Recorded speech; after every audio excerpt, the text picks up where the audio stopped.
All right, everyone, two different stories we have to talk about today, starting with a brand new Nintendo Switch game that has been officially revealed to be headed to the console. This was called into question at the Xbox Game Showcase when this game was originally revealed, and we didn't learn if there would be additional platform support, and we now have that answer. Then the other talking point for today's video has to do with Summer Games Fest, because we now have confirmation that in the year of 2024, this showcase will once again return, and I want to talk about the broader landscape of what to expect from summertime showcases in years to come going forward.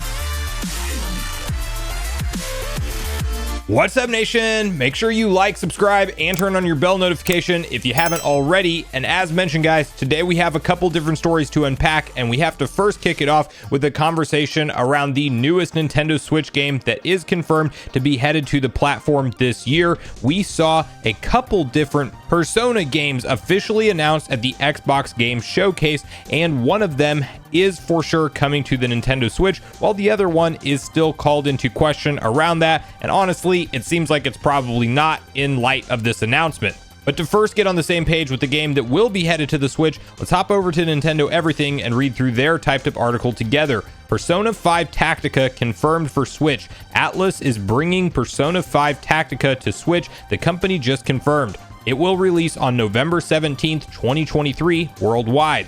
Persona 5 Tactica is the first strategy RPG in the series. It was previously leaked, then officially announced during a recent Xbox showcase. However, we've been waiting to hear about additional platforms, and Atlus has now made a Switch version official. The other game that was also recently leaked is Persona 3 Reload, and while a retailer previously showed a Switch version, it seems there are no official plans for that currently. We'll keep you posted if anything changes on that front. So we're getting one of the Persona games, but not both for sure at this point in time, and the reason I would call in Persona 3 Remake, which was the other game that was showcased at the Xbox Game Showcase, into question, has to do with the fact that the only reason that it was ever thought that this would really be headed to Switch had to do with a retailer posting it online, and that very well could have just been done in error, and there may have not ever been a Switch version planned, or maybe it's something that will get ported to next-gen Nintendo hardware down the line. It's not that it couldn't be run on the Nintendo Switch. It definitely looks like it's possible to be ported over to this console, especially considering we can run Persona 5 Royal, and it seems similar to me in terms of the graphical fidelity and what they're kind of going for with the look and feel of the game. Maybe it's a step above that, and maybe it does have harsher requirements that the Switch can't run, and potentially Nintendo may have just wanted to hold back that official announcement for something like a partner mini showcase that should still be slated for either very late June or early July. We won't know for sure on Persona 3 Remake, but it is good news that we at least have another title this year to look forward to on the Switch, because first party or third party, it is kind of slim pickings at this point in time when you look at the release schedule for new Switch games to come. Now that we're past Tears of the Kingdom, we have Everybody 1-2 Switch to look forward to. If you're looking forward to that game, I'm not. The end of June this month, and then we have, of course, Pikmin 4, kind of the last big Nintendo Switch game that we know of to be in existence from Nintendo themselves. Not talking about Metroid Prime 4. We don't have any date or footage on that whatsoever, so we don't know when that game's coming, and that's literally it from a first-party Nintendo perspective. So the more third-party support, the better. I'm personally not the biggest strategy RPG player out there, so I will look on the sidelines and see how reviews hit for Persona 5 Tactica. I'm not super into the lore or even the world of Persona at this point in time. It's on my list of series to get into, but I don't know that I'll make time for it before this releases on November 17th, 2023. But nonetheless, we have yet another confirmation that an additional Switch game is headed our way this year, and that's good news in my book. And I want to hear from you guys in the comments down below on whether or not you will be looking to pick up Persona 5 Tactica for the Switch, and do you think that there is a chance that Persona 3 Remake will indeed be coming over to the platform as well, or do you think the fact that now that additional platforms are confirmed for Persona 3 Reload, and that includes the PlayStation, and the Switch wasn't on that list, does that mean that we will not see this come over to the Switch? And where's your hype level for Persona as a series as a whole? Because I would love to hear more from you if you are a fan, and what kind of draws you into the Persona franchise to begin with. So please share all your thoughts and feelings on this new Nintendo Switch game confirmation in the comments down below. Now, the other story we're talking about today has to do specifically with Summer Game Fest 2024 now being a confirmed event, and yes, it will return. Apparently, the viewership has actually gone up this year in 2023, and if you guys watched my kind of breakdown video of everything that was Nintendo Switch related there, I actually thought this was one of the better summertime presentations. There wasn't a ton of mind-blowing, brand new game announcements or things to really write home about, but in a year whenever E3 is entirely missing, and I'm somebody who has a ton of nostalgia for that event and the more structure to the game announcement schedule, I did enjoy having Summer Game Fest to look forward to. And honestly, my big highlight of the summer game announcements was there, which is Sonic Superstars. I personally can't wait for that game to come out this fall later on. I just grew up a hardcore 2D Sonic fan, so that game's right up my alley, and I'm glad you can do co-op on it. It's basically the new Super Mario Bros. For the Sonic series, and I think that that's a genius direction for Sega to go. But that's neither here nor there. The presentation, while not perfect, did seem to go more in the right direction, and I think if you look back from where it started to where it is now, we've seen it incrementally get a little bit better at pacing, a little bit better at having meaningful announcements and things that we care about as gamers, and less of the fluff and the things that we don't want to see.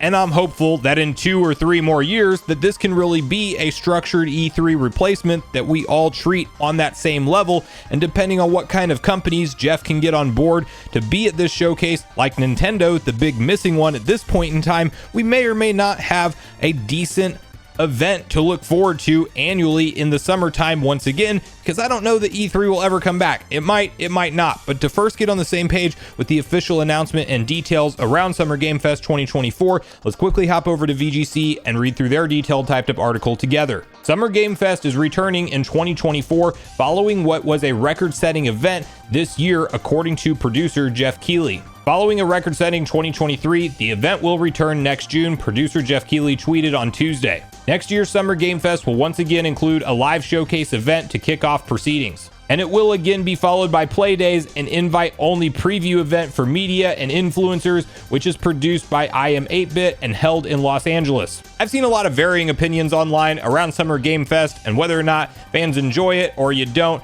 I am in the camp that I think it's gotten better year over year, and I'm still a fan of these summertime presentations. Maybe it's just the nostalgia in me talking, but just having a live audience on stage this year at 2023 Summer Game Fest, I felt like was a really cool return to form in presenting in front of some live people that you can actually hear reacting in the audience whenever a big time game trailer drops. I enjoy that part of watching events, and yes, it does stem back to the E3 days, and you can clearly make a case for the fact that we don't need those presentations anymore because of the digital era that we find ourselves in, but I think it's nice to have as a supplemental option, but it won't be ever the big E3 replacement unless if Jeff can secure relationships with Microsoft, Sony, and Nintendo to have all of their major game showcases officially part of Summer Game Fest and make it an entire week-long event like E3 once was. It may never get to that level, but I do think it's cool to have as a supplemental option with some cool one-off new announcements that are there.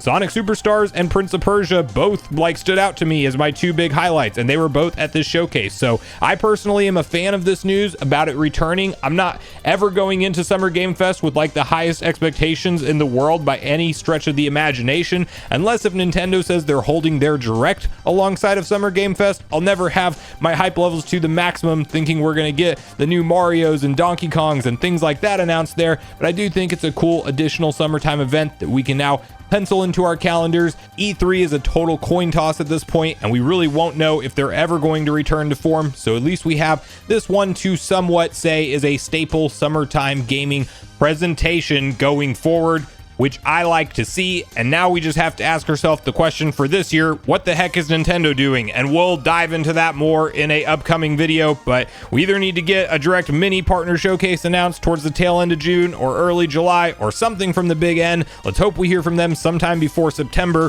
when we should expect their next mainline Nintendo Direct presentation, and then we can kind of start to piece together what the rest of 2023 and even 2024 really looks like when it comes to being a Nintendo gamer. But I want to hear from you guys in the comments down below on both the different stories we talked about today. How do you feel about Persona 5 Tactica headed to the Nintendo Switch officially? And do you think Persona 3 Reload is still in the cards for the console at all?